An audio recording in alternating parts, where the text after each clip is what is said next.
further investigation is on. Back to you, studio, Shivani.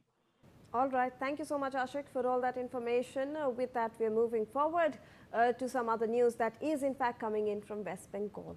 Security preparations for phase 2 of the elections in West Bengal have been further strengthened, with the Central Reserve Police Force setting up a dedicated control room to monitor the situation in real time. CRPF IG Salab Mathur has said that forces are on a high alert with extensive deployment across the state. He added that authorities are fully prepared from every perspective, with constant surveillance and rapid response systems in place to ensure peaceful polling.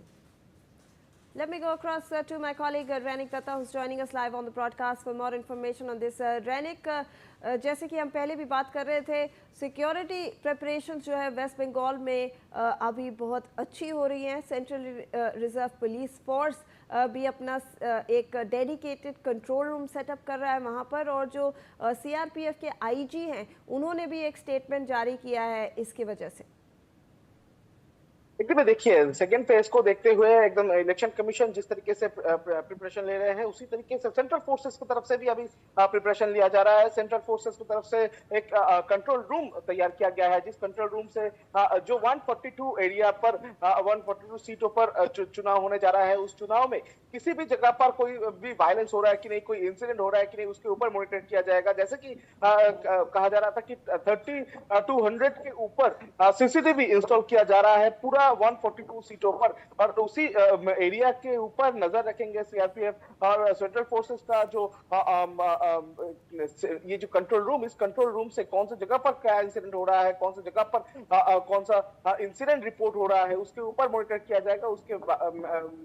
उसके बाद ही जो QRT team है यानी quick response team, उनको उस जगह पर move किया जाएगा. सेंट्रल फोर्सेस की तरफ से कहा जा रहा है कि कंट्रोल रूम से एकदम पूरा मॉनिटर किया जाएगा कि किसी भी जगह पर कोई भी गैदरिंग सेंट्रल फोर्स बदल नहीं करेंगे. और उसके साथ साथ ही अगर देखा जाए तो सेंट्रल फोर्स का क्यूआरटी टीम जो है वो भी रास्ते में घूमकर मॉनिटर करेंगे. उसके साथ इलेक्शन कमीशन की तरफ से स्पेशली बहुत सारे गाड़ी के ऊपर किया गया है, जो मूवेबल है उसके ऊपर कैमरा इंस्टॉल किया गया है कि रास्ते का हालत क्या है, कौन सा एरिया पे क्या सिचुएशन है, वो जानने का कोशिश किया जा रहा है. और उसके साथ साथ तो इलेक्शन कमीशन के साथ साथ ही जो सेंट्रल उनके तरफ से भी पूरा ये सेकंड फेज को लेकर फुल प्रिपरेशन जो है वो लिया गया है. Already 2600 central force company already deploy हो चुका है, जिसमें 600 के ऊपर क्यूआरटी टीम भी मौजूद रहेगा.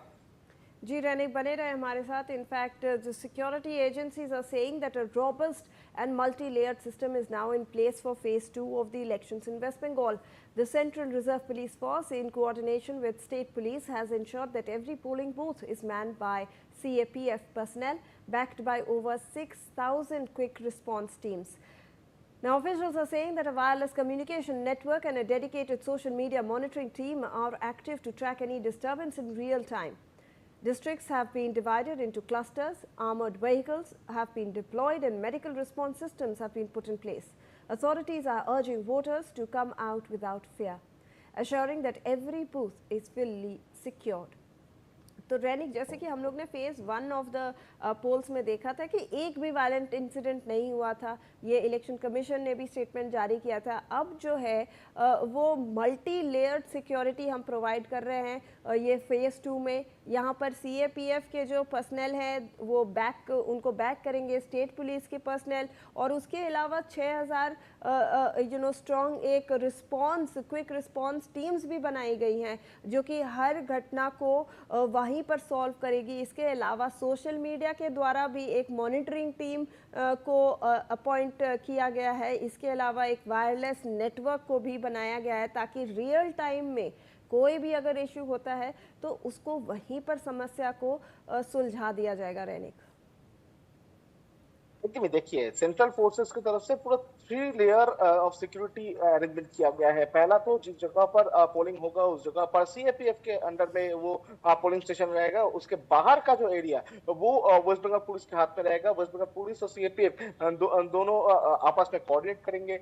इसके अलावा अगर देखा जाए तो 6000 के ऊपर जो क्विक रेस्पॉन्स टीम उनको रखा गया है, जिसमें 600 मूवेबल व्हीकल्स, उसके साथ मोटर बाइक, उसके साथ मोबाइल पेट्रोलिंग जो है वो किया जाएगा।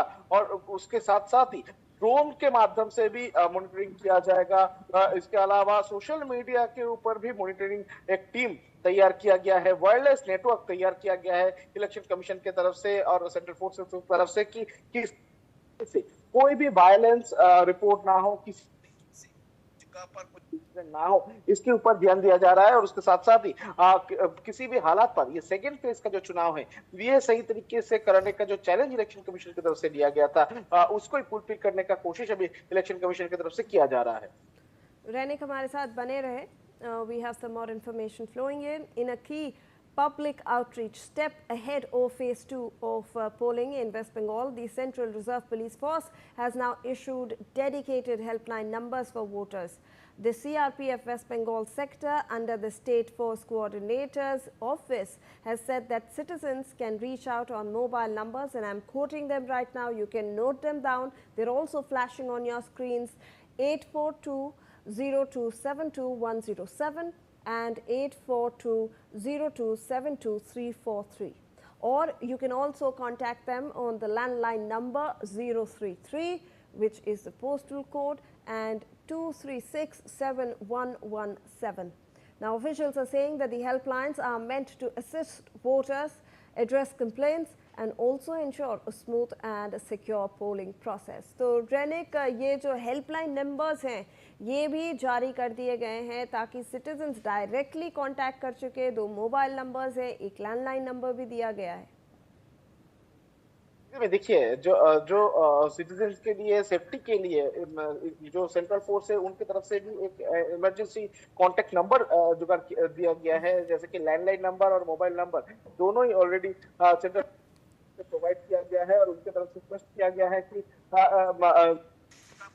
कोई इंसिडेंट रिपोर्ट करना हो तो तुरंत इस नंबर पर लोग कांटेक्ट कर सकते हैं। आम जो आदमी है वो कांटेक्ट कर सकते हैं। टोल फ्री नंबर जारी किया गया है जिसके माध्यम से लोग कांटेक्ट कर सकते हैं।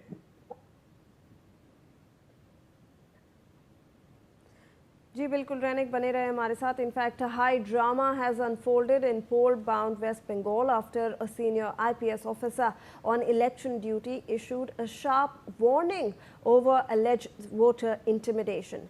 Now, police observer Ajaypal Sharma, known as an encounter specialist, has reached the Falta constituency following complaints against TMC candidate Jahangir Khan. Residents allege that voters were being threatened. When Sharma arrived, the candidate was not present, but his team traced the residents and confronted his relatives. Issuing a stern message, Sharma warned that any attempt to intimidate voters would invite strict action, stressing that repeated complaints would be taken very seriously. The incident, now circulating on social media, has triggered a political storm, underlining the tense atmosphere ahead of the polling. Let's in fact take a look.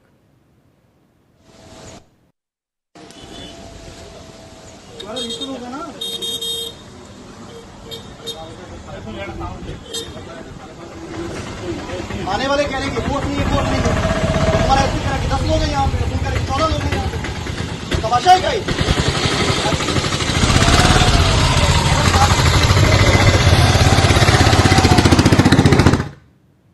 Alright रैनिक, ये जो video है जो social media पे अब circulate हो रहा है ये बहुत ही पॉलिटिकली कंट्रोवर्शियल हो रहा है, क्योंकि यहाँ पर एक सीनियर IPS ऑफिसर है, वो वार्निंग दे रहे हैं कि अगर कोई भी वायलेंस हुआ ड्यूरिंग द सेकेंड फोर्स तो बात अच्छी नहीं रहेगी। रिपीटेड अगर कंप्लेंट्स हुए तो वो उसके खिलाफ भी एक्शन लिया जाएगा।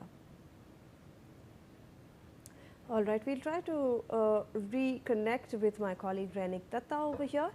We seem to have lost his connection, but remember that we played out that in fact bite for you, that statement, because when Sharma arrived at the spot, there were no candidates present against whom the residents had complained, but then the team went to the residents and confronted the relatives of the candidate and then issued this stern warning. Sharma has actually warned that any attempt to intimidate voters would invite strict action, stressing that repeated complaints would be taken very seriously. रैनिक, हम बात कर रहे थे ये जो senior IPS officer है जो election duty पे है, उनकी जो स्टेटमेंट्स है वो सोशल मीडिया पे वायरल जा रही हैं। वो कह रहे हैं कि अगर किसी ने भी वायलेंस का साथ दिया ड्यूरिंग द पोल्स तो बात अच्छी नहीं होगी।